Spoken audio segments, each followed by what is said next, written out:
5 जुगाड़ू बहू की छठ पूजा की तैयारी। पांचों बहुएं आशा, किरण, बबीता, रजनी, गौरी दिवाली के लिए घर की साफ सफाई कर रही होती हैं। जेठानी जी, मैंने सारे दीवार अच्छे तरीके से झाड़ दिए हैं।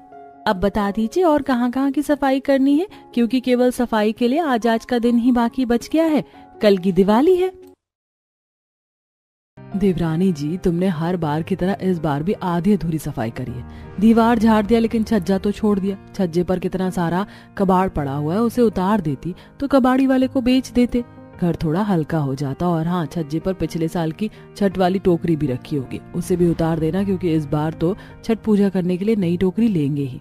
आशा के कहने पर रजनी छज्जे के ऊपर रखे एक एक सामान को उतारने लगती है। सफाई करने में पांचों बहुएं सर से पैर तक धूल में सनी हुई थी। किरण, बबीता दिवाली के लिए दरवाजे और चौखटों को धो रही थी और बाकी की 3 आशा, रजनी और गौरी घर को साफ सुथरा करने में लगी थी। कविता, देखो ना, इस चौखट पर से तो मिट्टी निकलना रोक ही नहीं रहा। किरण, जब चौखट ही मिट्टी की है तो मिट्टी तो निकलेगी। अभी कुछ दिन पहले ही मैंने और आशा भाभी ने जंगल से मिट्टी लाकर चौखट में भरी है। ज्यादा झाड़ू से मिट्टी कुरोदोगी तो चौखट उखड़ जाएगी। बबीता के बोलने पर किरण अपना जुगाड़ दिमाग चलाती है और चौखट को झाड़ू से साफ करने की जगह उस मिट्टी को गीला करके गाढ़ा गाढ़ा लीप देती है। लो, हो गई चौखट की सफाई। क्या बात है किरण, तुमने तो कितने अच्छे तरीके से चौखट को चमका दिया, तुम्हारे जुगाड़ का तो जवाब नहीं। बबीता की बड़ाई करने पर आंगन में बैठकर मिट्टी का नया चूल्हा बना रही कलावती ने कहा, जुगाड़ लगाने में मेरी पांचों ही बहुएं माहिर हैं, हर मसले का हल निकाल लेती हैं। माँ जी, हम पांचों ने जुगाड़ करना भी तो आपसे सीखा है। वैसे बबीता, इस बार तो सासू माँ के जुगाड़ के सामने तो हम पांचों का जुगाड़ भी फेल है। हर साल हम छठ पूजा में एक ही चूल्हे पर छठ का प्रसाद बनाते थे और कई बार तो हम छठ घाट पर तब पहुँचते थे जब कई लोग छठ पूजा करके वापस आने लगते थे। सही कहा। पिछली बार तो ठेकुआ छानने में ही घर पर ही मुझको 5 बज गए थे, लेकिन इस बार हमें छठ पूजा के पकवान बनाने में आसानी रहेगी, क्योंकि माँ जी ने 3 मुंह वाला चूल्हा बनाया है। इस बार हम एक साथ इकट्ठा ही एक चूल्हे पर पूरी, एक चूल्हे पर ठेकुआ और एक पर खाजा मिठाई बना लेंगे। पांचों जुगाड़ बहुएं छठ की बात करते हुए सफाई करती हैं। तभी राजू, गुड़िया, मुनिया, पिंकी रोते हुए अंदर आते हैं। राजू, क्या बात है, तू रो क्यों रहा है? हे भगवान, कहीं ये लड़का फिर से चोट लगा कर तो नहीं आ गया? चाची, राजू को चोट नहीं लगी, बल्कि इसको पटाखे चाहिए इसलिए रो रहा है। मम्मी, सारे के सारे बच्चे पटाखे फोड़ रहे हैं और तुमने अभी तक मुझको पटाखे नहीं दिलवाए, और तुमने कहा था कि तुम दिवाली पर मुझको न्यू कपड़े भी दिलवाओगी और ये सारी छोटी छोटी पटाखे भी दिलवाओगी। राजू बेटा, मैंने बोला था कि मैं तुम्हें पटाखे दिलवाऊंगी, लेकिन अभी तुम्हारे पापा ने पैसे नहीं भेजे हैं। मम्मी, इस बार मैं भी दिवाली के लिए अलग से फ्रॉक लूंगी और छठ पूजा के लिए अलग से कपड़े लूंगी। पिछली बार तुमने मुझे दिवाली और छठ पूजा में एक ही कपड़े पहना दिए थे। अच्छा ठीक है, इस बार मैं अपनी प्यारी मुनिया को छठ पूजा और दिवाली में अलग अलग कपड़े खरीदूंगी। दिलासे भरे मन से चारों बच्चे दोबारा से खुशी खुशी खेलने चले जाते हैं, लेकिन इधर पांचों संकोच में पड़ गई। अभी तक हमारे पतियों ने पैसे नहीं भेजे, बच्चों को कपड़े, पटाखे, मिठाइयाँ कहाँ से दिलाएंगे? बहू, तुम पांचों अपने पतियों को फोन करो, कल की दिवाली गुजरने के बाद 6 दिन छठ के रह जाएंगे। किरण शहर में कमाने को गए अपने पति को फोन करती है। हेलो जी, मैं बोल रही हूँ किरण। अरे, तुम्हें कॉल करने का यही टाइम मिलता है क्या? अभी हम फैक्ट्री में हैं, रखो फोन। मनोहर को खराब बर्ताव में बात करते देख किरण भी गुस्सा हो जाती है। अजी, अभी तक आप में से किसी ने भी घर के खर्चे के लिए पैसे नहीं भेजे। यहाँ हम पांचों किस तरह से बिना पैसे के गुजारा चला रही हैं, हमें पता है। त्योहार का घर है, बच्चों के मन में मिठाई, कपड़े, पटाखे दिलवाने की आशा लगी है, लेकिन आप लोगों का कल कल कहकर खत्म नहीं हो रहा। पैसे कब भेजेंगे? तुम पांचों तो जब देखो केवल पैसे के लिए फोन करती रहती हो, जैसे कि हम पांचों भाई तो यहाँ शहर में पता नहीं कितनी तगड़ी कमाई कर रहे हैं। बड़े भैया ने विनोद के हाथ से 2000 रुपए भेज दिए, उसी से दिवाली मना लेना, रखता हूँ। इतना कहकर मनोहर कॉल काट देता है। किरण का उतरा हुआ चेहरा देखकर बबीता बोलती है, किरण, क्या हुआ? तुम्हारा मुंह क्यों उतरा हुआ? देवर जी ने ऐसा क्या कह दिया? जेठानी जी, इन 5 भाइयों ने दिवाली मनाने के लिए केवल 2000 रुपए भेजे हैं। अरे, इतने में हम बच्चों के कपड़े खरीदेंगे, मिठाइयाँ लेंगे या छठ करेंगे?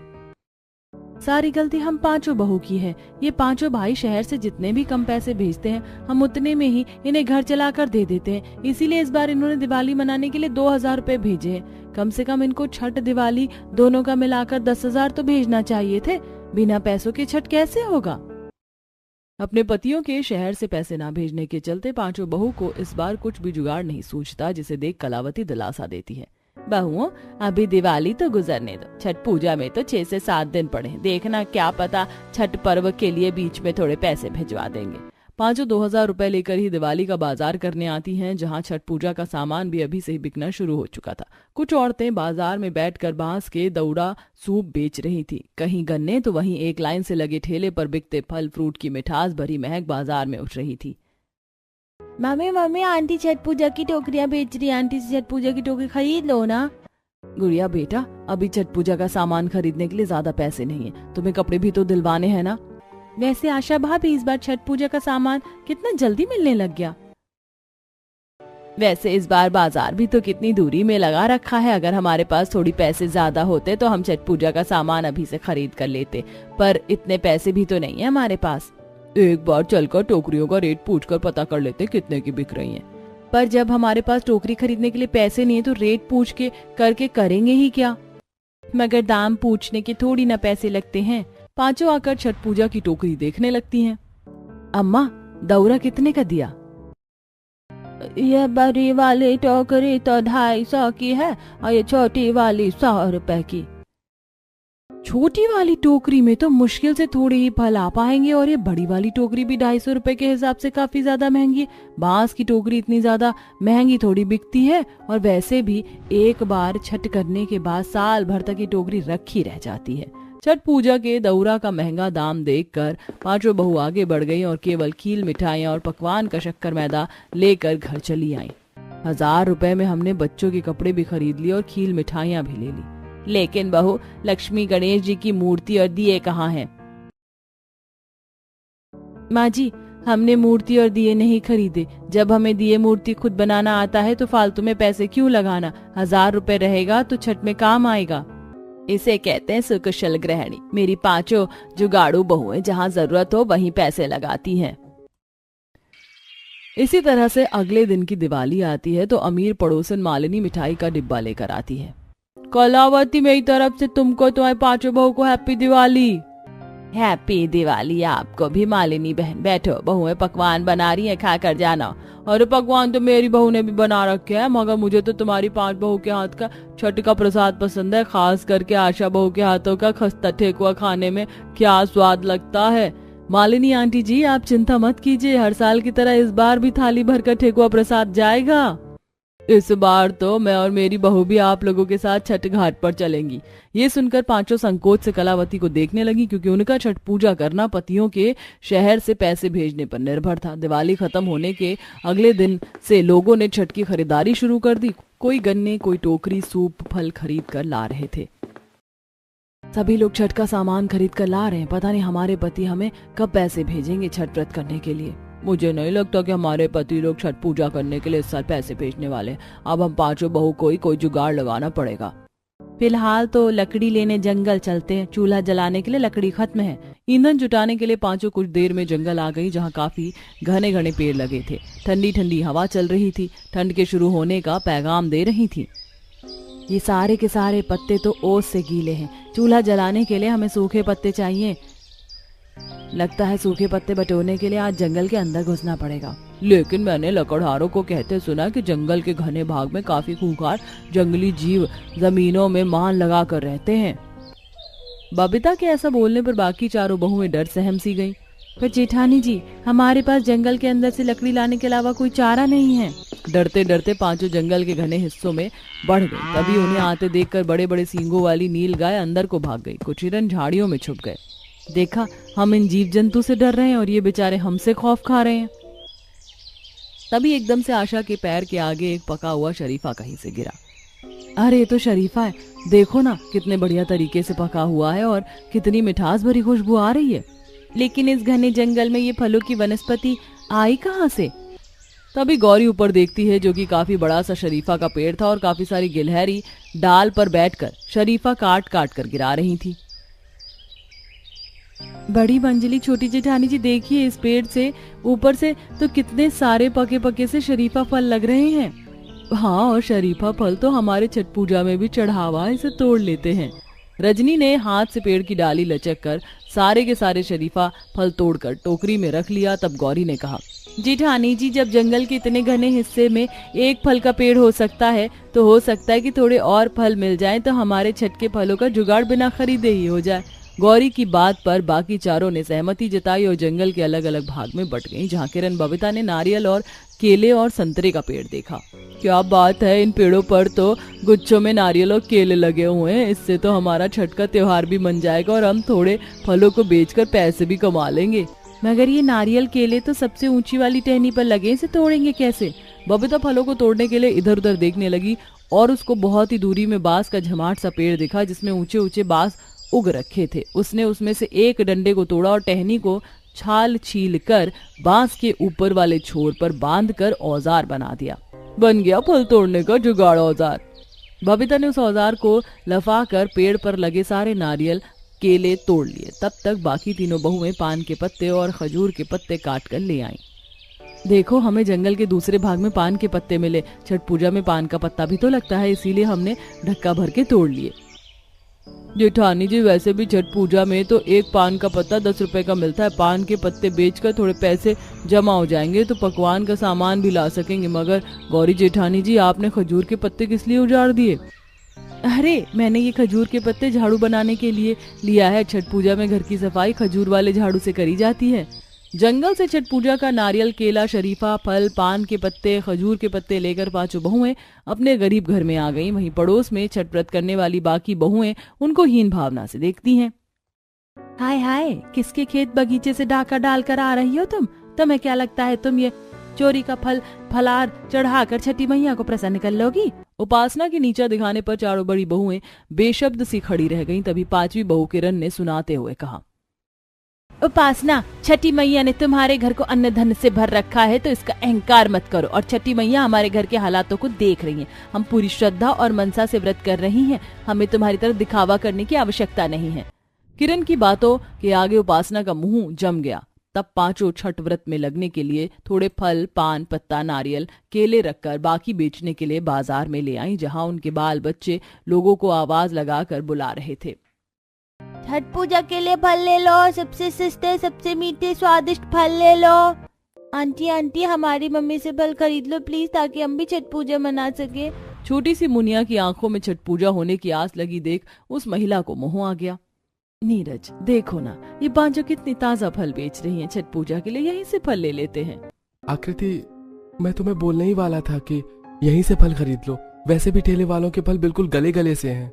आंटी अंकल, आप हमारी मम्मी से ही फल खरीदोगे ना? नीरज ने नम आंखों से मुनिया को दुलराते हुए कहा। हाँ बेटा, तुम टेंशन मत लो, हम तुम्हारी मम्मी से सारे के सारे फ्रूट खरीद लेंगे। ये सुनकर गरीब बहुओं के चारों बच्चों की आंखें चमक उठी। सच्ची मुच्ची अंकल, आप सारे फल खरीदोगे? बहन जी, ये 3000 रुपए रखिए और सारे फल दे दीजिए। अरे भाई साहब, 2000 ठीक है, आप हमें ज्यादा पैसे दे रहे हैं। रख लो बहन, अब अच्छे से छठ कर लेना। मम्मी, अब तो तुम छठ पूजा में पकवान भी बनाओगी ना? हाँ बेटा, जरूर बनाऊंगी। छठ का सारा सामान बिकने पर पांचों ने छठी मैया का धन्यवाद किया। छठी मैया के दया से फल नारियल बेचकर हमने 3000 रुपए कमा लिया। चलिए अब चलकर छठ पूजा का सब चीज खरीद लेते हैं, बाकी की तैयारी करनी है। लेकिन अभी तो छठ पर्व में 4-5 दिन है, क्यों ना इन पैसों से हम छठ की खाजा ठेकुआ बनाकर बेचे, क्योंकि आजकल ज्यादातर छठ व्रत करने वाले लोग चूल्हे पर प्रसाद नहीं बनाते बल्कि खरीद कर चढ़ाते हैं। और हलवाई तो इन दिनों में ठेकुआ, खाजा, मिठाई बहुत ही महंगे दाम में बेचकर मुनाफा कमाते हैं। अगर हम उनसे थोड़ी सस्ते में बनाकर बेचेंगे तो लोग खरीदेंगे। और ठेकुआ खाजा के अलावा हम बांस की टोकरी सूप बनाकर भी बेचेंगे। जंगल में बहुत सारे बांस के पेड़ हैं और हमें तो टोकरी बनाने भी आती है। पांचों ने अगले 2-4 दिन छठ का बाजार लगाने का मन बनाया और उनमें से थोड़े पैसों से खाजा, मिठाई बनाने के लिए सामान खरीद कर घर लेकर चली आई। बहुओं, तुम पांचों इतनी जल्दी फल नारियल बेचकर आ भी गई, पर ये इतना सारा शक्कर मैदा किस लिए खरीद कर लाई हो? माँ जी, ये शक्कर मैदा हम खाजा मिठाई बनाने के लिए खरीद कर लाई हैं। छठ पूजा में ये व्यंजन बाजार में काफी ज्यादा बिकते हैं, इसीलिए थोड़े और पैसों का जुगाड़ हो जाएगा तो हम पांचों बहू छठ पूजा की अलग अलग टोकरी बनाकर छठ पूजा कर पाएंगे।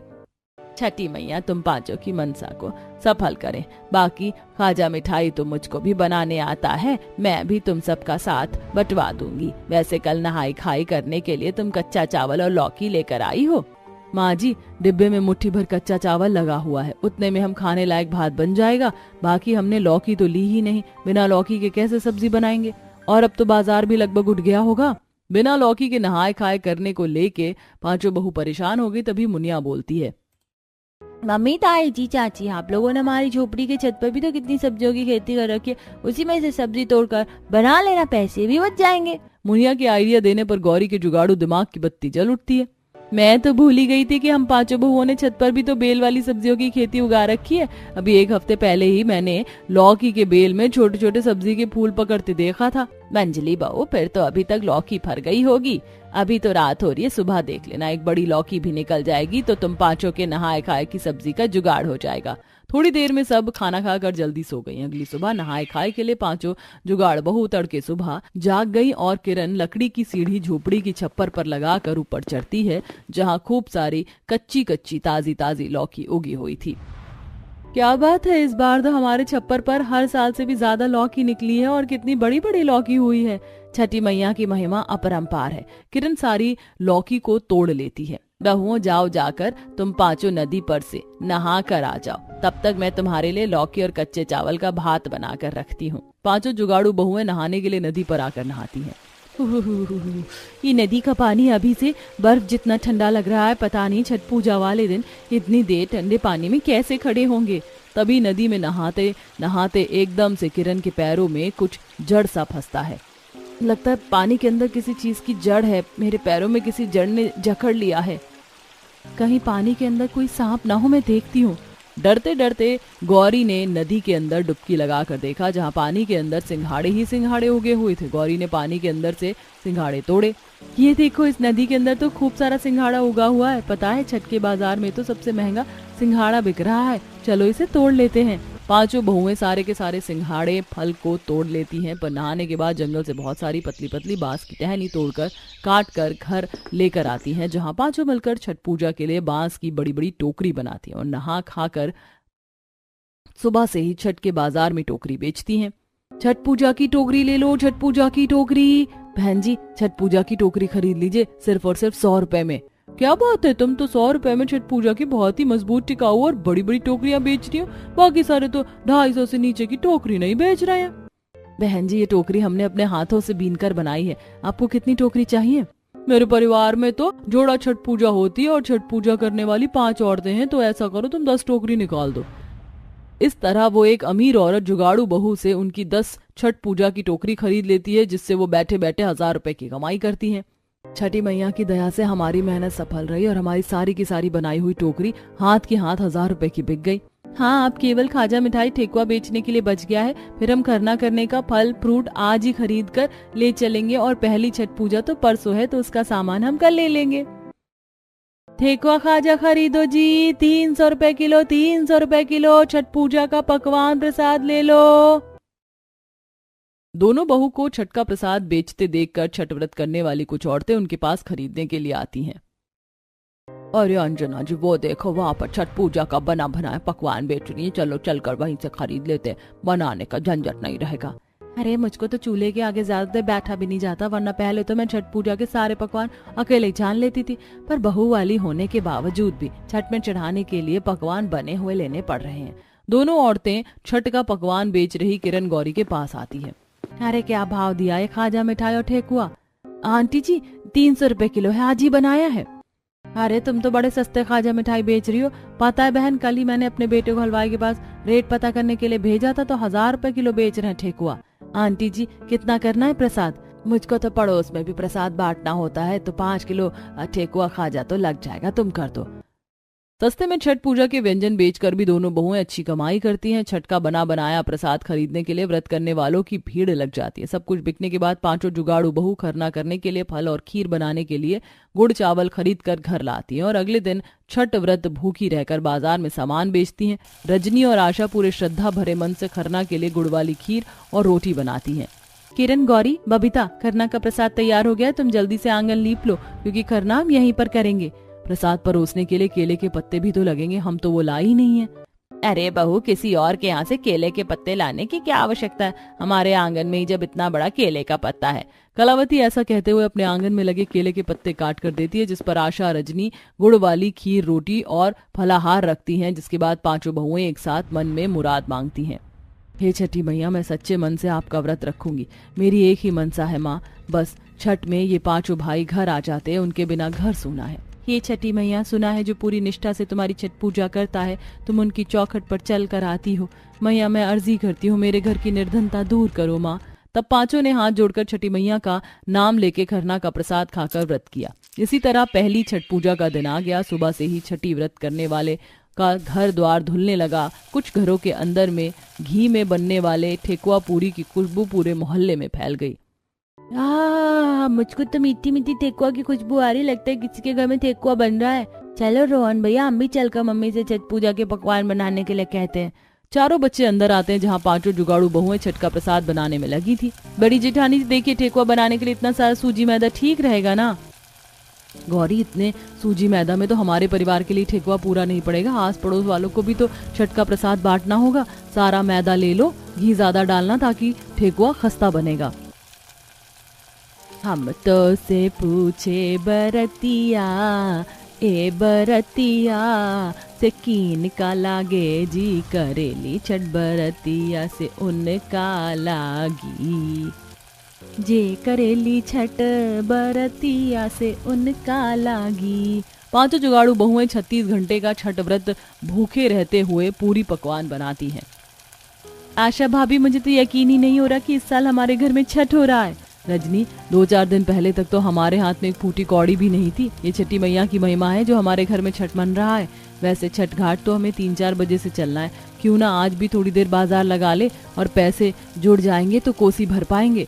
गौरी सबको फलों से सिंदूर बनाकर बेचने का सुझाव, जो कि चारों को भी जच जाता है। अब सब जंगल आती हैं। इस जंगल में तो कितने सारे गुड़हल के फूल खिल रहे हैं, चलो इसे तोड़ लेते हैं। यहाँ पर गेंदे के भी बहुत सारे फूल खिल रहे हैं, इससे हम माला बनाकर बेच सकते हैं। पता है, दिवाली और छठ के बाजार में माला 50-50 रुपए की एक बिकती है। गुड़हल गेंदे के फूल तोड़ते हुए आशा की नजर पत्तों पर जाती है। देखो, पेड़ों के सारे पुराने पत्ते झड़कर कितने सुंदर कचनार जैसे नए पत्ते निकले हैं। क्यों ना हम इस बार पत्तों की साड़ी पहने छठ मनाए। हाँ, वैसे भी छठ के त्योहार के चलते बाजार में एक साड़ी 2000 रुपए की बिक रही है। पांचों ने ढेर सारे चौड़े पत्ते, फूल, कलियों को भी तोड़ लिया और घर आ गई। बहुओं, तुम ये सब पत्ते किस लिए तोड़ के लाई हो? माँ जी, हमारे पास छठ पूजा में पहनने के लिए नई साड़ी नहीं है ना, इसीलिए हमने सोचा पत्तों की साड़ी पर छठ कर लेंगे। आज और कल की तो बात है। तुम पांचों जो छठ का व्रत भूखी रहकर भी इतना कर रही हो, मैं छठी मैया का कोटि कोटि धन्यवाद करती जो उन्होंने मुझे तुम जैसी बहुएं दी। मैं तुम पांचों के लिए साड़ी बना देती हूँ।